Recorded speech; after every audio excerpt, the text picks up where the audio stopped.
চাকৰিৰ কাৰণে ইণ্টাৰভিউবিলাক দি আছোঁ, তাৰপিছত সফল হ'ব পৰা নাই। আমি মানে যত্ন কৰি যন্ত্ৰণা লৈ আছোঁ নেকি?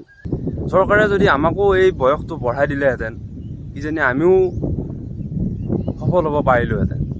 মোৰ এনেকুৱা অনুভৱ হয় যেন আমি যত্ন কৰিছোঁ, যন্ত্ৰণাৰ বাবেহে আমি যত্ন কৰি আছোঁ। হেল্ল' গাইজ, স্বাগতম জনাইছোঁ মোৰ অন্য এটা ভিডিঅ'লৈ। আশা কৰোঁ আপোনালোক সকলো ভালে আছে গোটেইখিনি। বহুত দিনৰ মূৰত মই ভিডিঅ'টো বনাইছোঁ। এই ভিডিঅ'টো অকল ইণ্টাৰভিউ দিয়া ল'ৰা ছোৱালীৰ বাবেহে। এইটো ভিডিঅ' আপোনাৰ 12 তাৰিখ 12 মাৰ্চ 2025 চনৰ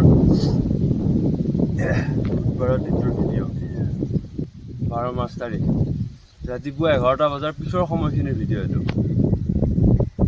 সেইদিনা আপোনাৰ অসম আৰক্ষীৰ যি ৰিজাল্ট, কাট অফ লিষ্টখন আহিল, বহুতো ল'ৰা ছোৱালীৰ সপোনবিলাক মানে পূৰণ হোৱাৰ দিশে আগবাঢ়ি গ'ল আৰু এটা দিন।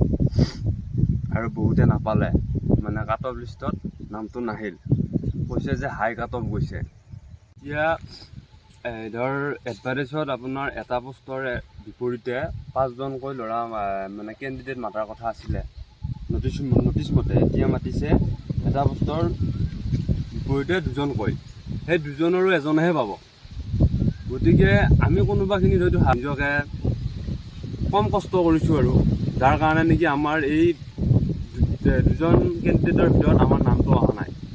আমি চাগে 5টা অপশ্যন দিছিলে চৰকাৰে, সেই 5টা অপশ্যনতহে আমি নামটো মাৰি আছিলোঁ, যাৰ কাৰণে আমাৰ আজি নামটো অহা নাই। এই যি 2টা মানে পোষ্ট কেণ্ডিডেট মাতিছে এটা পোষ্টৰ এগেইনষ্টত, তাৰ পৰাও এজনহে চিলেক্ট হ'ব।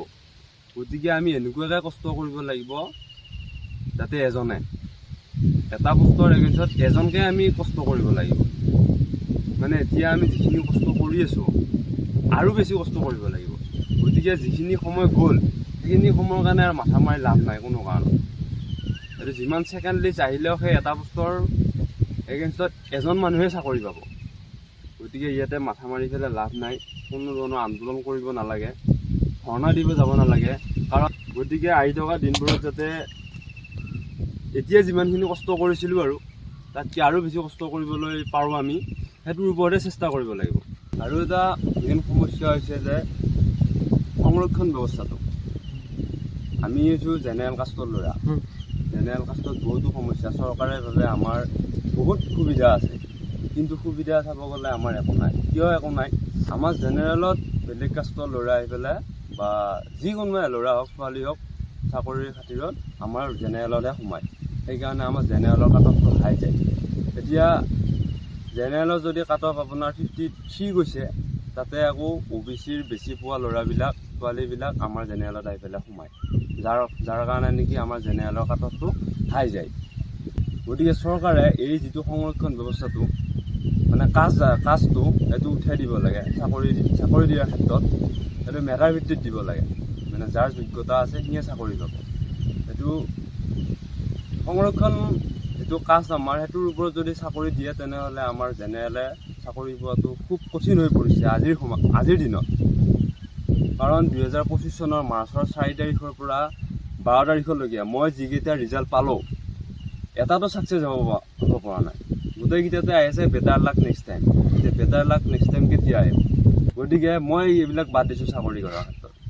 এতিয়া মই বেপাৰ কৰিম। আপোনালোকে এইবিলাক বড়ো খেতি লগাইছোঁ।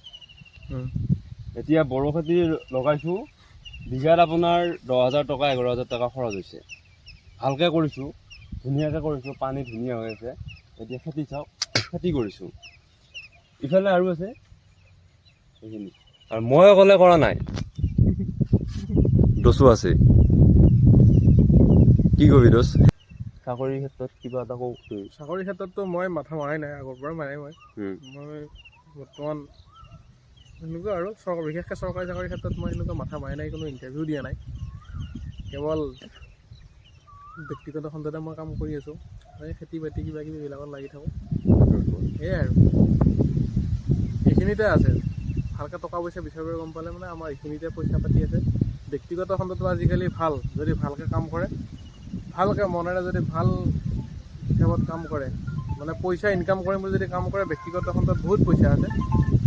মই সেইখিনি ল'ৰা ছোৱালীক ক'ব বিচাৰোঁ যে যিয়ে কেৱল চৰকাৰী চাকৰিৰ পিছত দৌৰি এটা সময় মানে বৰবাদ কৰি দিয়ে। মেইন যিখিনি সময়টো জীৱনটো গঢ় দিয়াৰ যিখিনি সময়খিনি আমাৰ এই বয়সখিনিয়ে সময়টো হয়। ঠিক আছে, চাকৰি নিশ্চিতভাৱে হেৰি কৰিব লাগিব, চৰকাৰী চাকৰিৰ কাৰণে পঢ়িব লাগিব, এপ্লাই কৰিব লাগিব, গোটেইখিনি কৰিব লাগিব। তাৰ মাজতে সমান্তৰালকৈ বাকী নিজৰ জীৱনটোক সেইটো যদি নহয় মই কি কৰিম সেই অপশ্যনটো ৰাখি থ'ব লাগিব।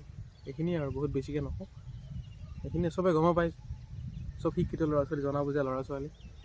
আমিয়ে সেইটো প্ৰজন্ম নেকি, মোৰ মনটোত মানে এনেকুৱা ভাৱ হয় আৰু যে আমি যিবিলাক এতিয়া বৰ্তমান চাকৰিৰ কাৰণে ইণ্টাৰভিউবিলাক দি আছোঁ, তাৰপিছত সফল হ'ব পৰা নাই, আমি মানে যত্ন কৰি যন্ত্ৰণা লৈ আছোঁ নেকি, মোৰ এনেকুৱা অনুভৱ হয়।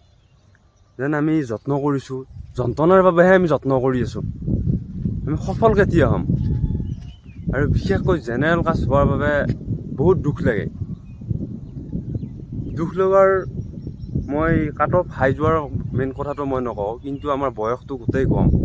আমাৰ বয়স যদি 23 বছৰ দিয়ে, বাকী OBC, ST, SC এইবিলাকৰ কাৰণে 3 বছৰ 5 বছৰ এক্সট্ৰা কৰি দিয়া হয়। চৰকাৰে যদি আমাকো এই বয়সটো বঢ়াই দিলেহেঁতেন, কিজানি আমিও সফল হ'ব পাৰিলোহেঁতেন।